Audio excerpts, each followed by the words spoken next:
J'ai mis la perfusion, j'étais sous Ventoline, les amis. Et ce n'est pas normal. Tu t'es fait bouffer pendant les 90 minutes. Salut les fumiers, j'espère que vous allez bien. Aujourd'hui, victoire du Real Madrid face à l'Atlético de Madrid. On est parti jusqu'au tir au but. C'était un match très compliqué et vraiment un match désastreux du Real Madrid, catastrophique, vraiment lamentable. C'est vraiment du n'importe quoi. Il y a beaucoup de choses à dire sur ce match-là parce que pour moi, c'est inadmissible de se qualifier de cette manière-là. Mais juste avant de commencer, n'oubliez pas les amis, vous êtes beaucoup à me regarder, mais à ne pas vous abonner. Surtout, n'hésitez pas, abonnez-vous. Ça vous donne de la force. N'hésitez pas à me laisser un petit commentaire pour me dire ce que vous avez pensé de la qualification du Real Madrid. Et surtout, n'oubliez pas le petit like. Sur ce, let's go. Match lamentable, les amis. Quand est-ce que le Real Madrid va pouvoir démarrer un match en Ligue des Champions de la bonne manière? Hormis le match contre City, oui, c'est vrai. Quand est-ce que le Real Madrid va entamer des matchs où ils vont bien commencer? Moi, je ne comprends pas en fait ce Real Madrid. Au bout de 30 secondes, tu prends un but. Tu sais très bien que l'Atlético de Madrid perd 1-0 par rapport au match aller. Ils ont un but à rattraper. Tu sais que toi, tu dois bien gérer au début le match parce que tu sais très bien qu'ils vont mettre de l'intensité. Mais non, toi, tu arrives à prendre un but au bout de 30 secondes. Et encore, de quel côté? Ferland Mendy. Ferland Mendy aujourd'hui, il a été désastreux. Franchement, il a été ignoble. Ce match qui nous a plongé aujourd'hui, c'est indigeste. Tu ne peux pas faire des prestations pareilles en Ligue des Champions.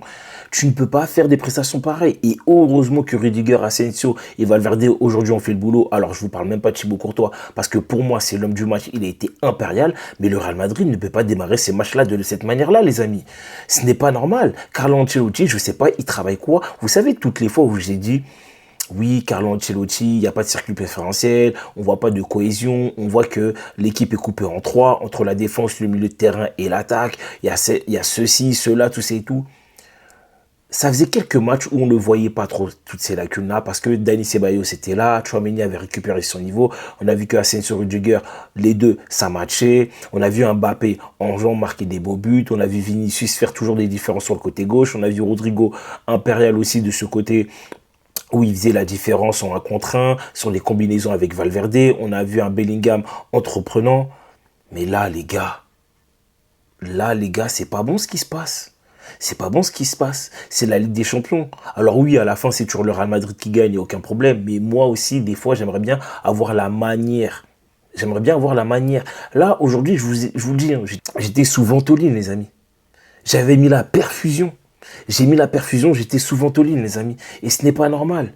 Tu t'es fait bouffer pendant les 90 minutes.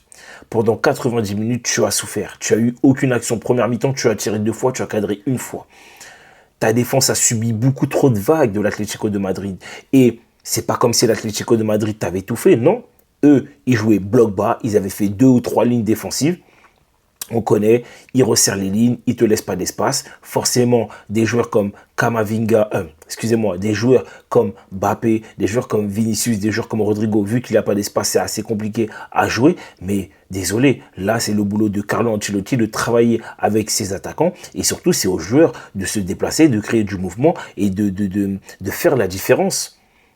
Ce n'est pas normal en fait. Ce n'est pas normal. Le plan de l'Atlético aujourd'hui, c'était juste de mettre le premier but, ensuite de mettre le bus derrière et après de contre-attaquer. Et ils l'ont très bien fait, les amis. Ils l'ont très bien fait. 30 secondes, tu marques le but, derrière, tu mets le bus. Allez hop, on pose le quart là, tac tac, le Viano, allez Pépère. Pépère, je mets le Viano et je me pose là et j'attends que tu viennes et après je te contre-attaque. Et ils ont très bien joué leur coup et c'est leur manière de jouer. Je sais qu'il y a des gens qui vont dire ouais mais ils ont refusé le jeu. Ils ont refusé le jeu et alors? Il n'y a pas qu'une seule manière de jouer au football. Il n'y a pas que le jeu tiki-taka ou je ne sais quoi. Non.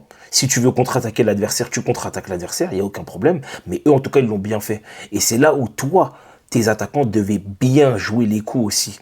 C'est-à-dire Mbappé à faire le playmaker. Non, Mbappé. Non. À redescendre toujours, demander le ballon. Non. Reste au cœur de la défense de l'équipe adverse.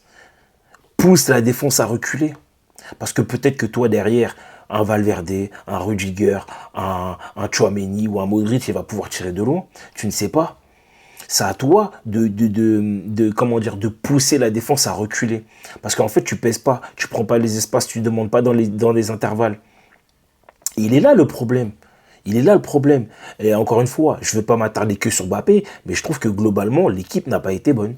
L'équipe n'a pas été bonne pendant les 90 minutes. Et heureusement que, surtout en deuxième mi-temps, au bout de 60 minutes, Bellingham a pris le jeu à son compte. Parce que nous, on l'a vu. Hein. Bellingham, quand il s'est énervé contre Vinicius, il avait raison. Parce que déjà, premièrement, Vinicius ne faisait pas forcément les efforts, ne lâchait pas le ballon dans le bon timing. Parce que Vinicius, aujourd'hui, pareil, il a fait un match catastrophique.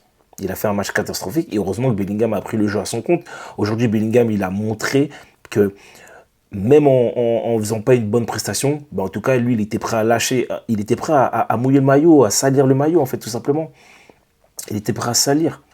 Il était prêt à se salir. Et moi, c'est ça que j'ai aimé dans son attitude, parce que forcément, oui, il faut le dire, il n'a pas fait un bon match. Mais en tout cas, lui, il n'a pas triché sur le terrain. Valverde n'a pas triché sur le terrain. Asensio était exceptionnel sur le terrain. Rudiger, je n'en parle pas. Thibaut Courtois, homme du match, les gars. Mais des mecs comme Mendy, hein, des mecs comme Mbappé, des mecs comme Vinicius, Rodrigo qui n'a pas été flamboyant. Non, ce n'est pas bon, les gars. Vous ne pouvez pas prendre des prestations comme ça. Vous ne pouvez pas prendre de prestations comme ça. Et quand vous n'êtes pas bon forcément, vous devez devenir défendre, en fait. Vous devez devenir défendre. Et heureusement qu'aujourd'hui, Tchouaméni et Modric tiennent la baraque aussi. Parce que Tchouaméni, il a fait ce qu'il devait faire. Modric, 39 ans, il courait plus que tout le monde. Est-ce que c'est normal, ça? Est-ce que c'est normal? Moi, je ne comprends pas, en fait, ce genre de match-là. C'est pas possible. Désastreux, c'était trop compliqué, c'est pas normal. C'est pas normal. Et là, Carlo Ancelotti, il a aussi sa part de responsabilité. Travailler les circuits préférentiels, la cohésion des attaquants, c'est à lui de le faire. Et c'est pas aux joueurs de le faire. Parce que si tu ne travailles pas ça, quand tu te retrouves face à des blocs bas, comme l'Atlético de Madrid, tu vas pas réussir, en fait, tu vas souffrir. Tu vas souffrir. Tu vas dégoûter, en fait, tes attaquants. Parce qu'ils ne se trouvent pas. Il n'y a pas de complémentarité. J'entends dire de oui, soi-disant, ouais, c'est pas la folie entre les deux, non, non, arrêtez de mentir. Commencez pas à arrêter. Arrêtez. Arrêtez ça. Carlo Ancelotti doit travailler les circuits préférentiels, la circulation de balles, de la défense jusqu'à l'attaque, comment tu ressors le ballon, comment tu construis le jeu. A, B, C, C, B, A. C'est à toi de travailler ça, Carlo. C'est à toi de travailler ça. Aujourd'hui, heureusement qu'on se qualifie parce que je te le dis, tu étais sur un siège éjectable. Je te dis la vérité. Et il est là le problème aussi. Il est là. Alors après, oui, effectivement, en prolongation, on avait un Real Madrid beaucoup plus protagoniste. On avait un Real Madrid mettre le pied sur le ballon et avoir un peu plus d'occasion. Mais c'était pas non plus la folie, c'était pas la joie. C'était pas la joie. C'était pas la joie. Et là où je respecte par contre les joueurs, et il faut le dire, c'est qu'ils sont partis chercher cette victoire au mental. Respect à vous. Mais le match n'était pas bon de manière globale. J'espère ne plus revoir ce genre de prestations, les amis. Ce n'est pas normal. Ce n'est pas normal. Vraiment, ce n'est pas normal. Aujourd'hui, je suis très déçu, très dégoûté. J'ai pas grand-chose à retenir de bon, à part certains joueurs individuellement, des entrées comme Kamavinga qui ont apporté quelque chose, des entrées de Brahim Diaz qui ont apporté quelque chose, des bonnes prestations d'Asensio qui est là depuis peu, Rudiger, même avec ses blessures au genou, il joue, il a fait le boulot, Thibaut Courtois, impérial, Valverde qui joue pas à son poste, et lui en fait tu peux rien dire, le gars le gars c'est un monstre, c'est un monstre. Ça fait plaisir de voir ça. On voit qu'il y avait le mental. Mais par contre, il y a du travail. Il y a vraiment du travail. Parce que Arsenal, certes, c'est pas une équipe qui va cadenasser derrière, qui va mettre le bus, mais c'est pas facile aussi à jouer. C'est pas facile aussi à jouer. Tu as beaucoup de choses à aller chercher encore là, avant d'arriver en finale. Hein. Tu as Arsenal, tu as potentiellement soit Aston Villa ou le PSG. Et après, tu as la finale. La finale, tu peux rencontrer le Barça, tu peux rencontrer l'Inter, tu peux rencontrer le Bayern. Ça va pas être facile, les gars. Ça va pas être facile. Donc voilà, je sais pas ce que vous en pensez les amis, mais moi en tout cas aujourd'hui, victoire, on est content. Mais je vous le dis, hein, j'avais la ventoline, perfusion, j'avais tout les gars. J'avais tout. Aujourd'hui j'étais sous kryptonite. Et ce genre de match-là, j'espère ne... Je veux plus le revivre. Je veux plus le revivre, j'en perds mes mots carrément. Donc voilà. Les amis, n'hésitez pas à vous abonner. Si vous êtes nouveau sur la chaîne, n'oubliez pas, c'est super important. Il faut me soutenir. Là, objectif 2000 abonnés, c'est totalement possible. D'accord? Laissez-moi un petit commentaire pour me dire si pour vous, le match, vous l'avez trouvé cool, pas cool. Qui sont vos tops, vos flops. Et n'oubliez pas le like. Ok? Sur ce, Ciao les fumiers.